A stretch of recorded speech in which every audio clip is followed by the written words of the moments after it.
Guys, I'm going to take you through just some basic editing steps, just the normal things I typically do when I'm editing a picture. So I have this opened in Photoshop. I'm going to turn up my screen all the way. Open in just normal Photoshop. Pew. And the first thing I always do is go to curves first. So if you go under image adjustments, this is where you have a lot of the basic things you can do to your photo, like brightening it. Levels and curves both help to brighten your photo, but I'm going to start with curves. I think it's a little more powerful than levels.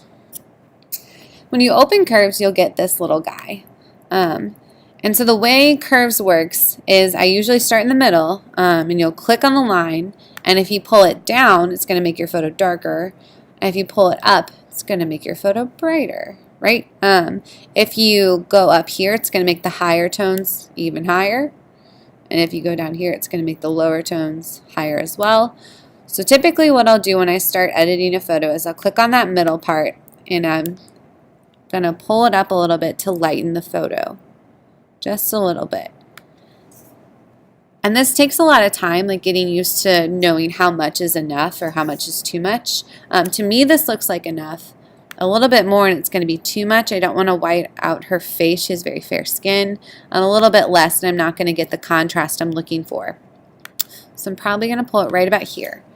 The next step is you're going to darken or bring out that contrast a little bit. So I'm going to click right here, and if I pull it in a lot, you'll see the contrast go really extreme. And if I lift it up, you're going to see less contrast. So those are the extremes. Play with them a little bit. What I'll typically do is I'll draw it in a little bit just because I want her to stand out more. So if you look at my curve, you can tell that it kind of dips in now. Instead of being a straight or a little bend curve, it dips in here. And then I'm going to do the same thing with my brights. I'm going to come up here and click, and if I pull it up, it's going to get a lot wider, and if I pull it down, it's going to get dark. So you're messing with the contrast here. I always like to bring it up a little bit, just a little bit. And then I always click on preview so I can see the change that I've made and make sure that I like it before I continue. I'm going to say yes, I approve. So that's curves. Play with that a little bit.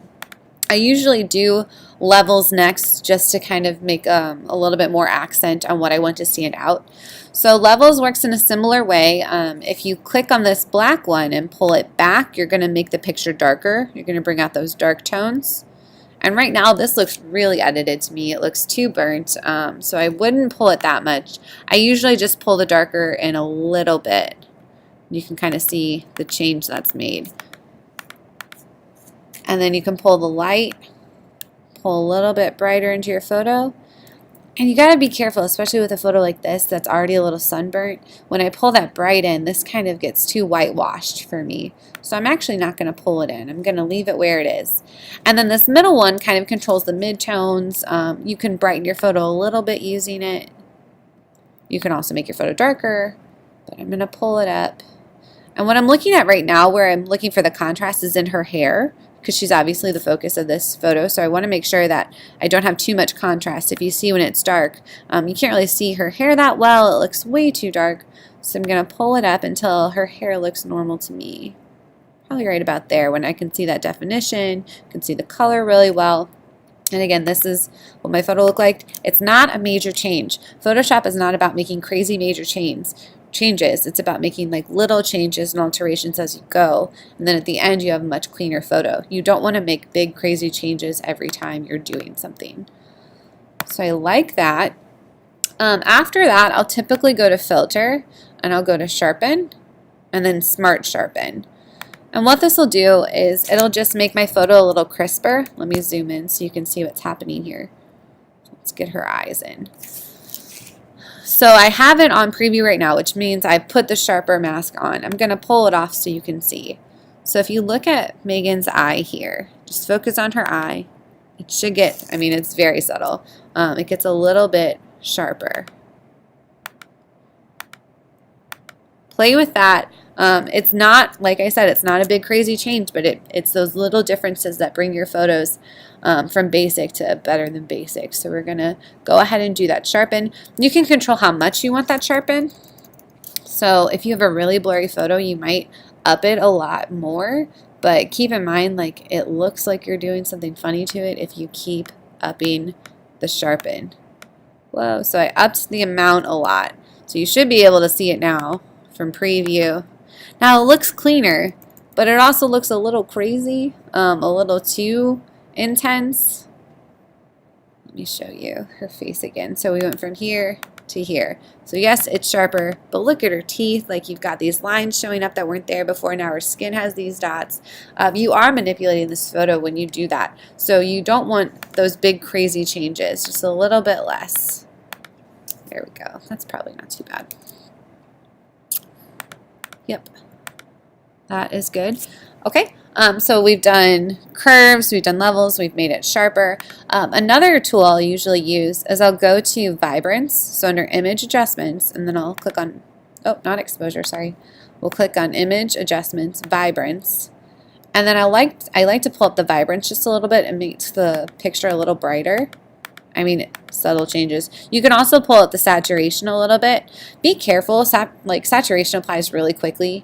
So if you're looking like right here, you can see that saturation change. So be careful when you do saturation. You don't want to overkill it.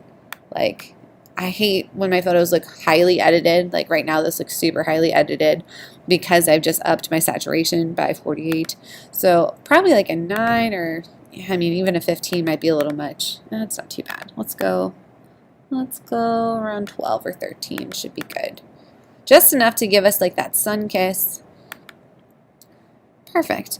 So those are the basic edits I do to a photo. Depending on the photo, I'll do something different.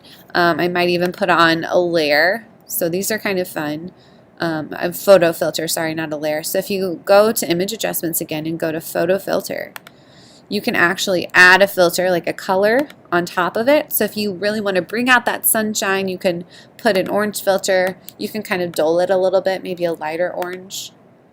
You can see that difference that it makes. She doesn't look so pale. It looks like the sun shining on her, which is nice. 25% can be a little strong. Again, my style of editing, like, I try and be pretty subtle. I don't like the big crazy change from the original to where I end up. So I'll probably do something about that. Now what's cool when you finish editing a photo, if you go to your history, you can click on open and it'll take you back to the beginning where we were. And then if you click on the very last one that you did, you can see all those changes that you've made. Again, so this is just about subtle manipulation, trying to make your subject stand out.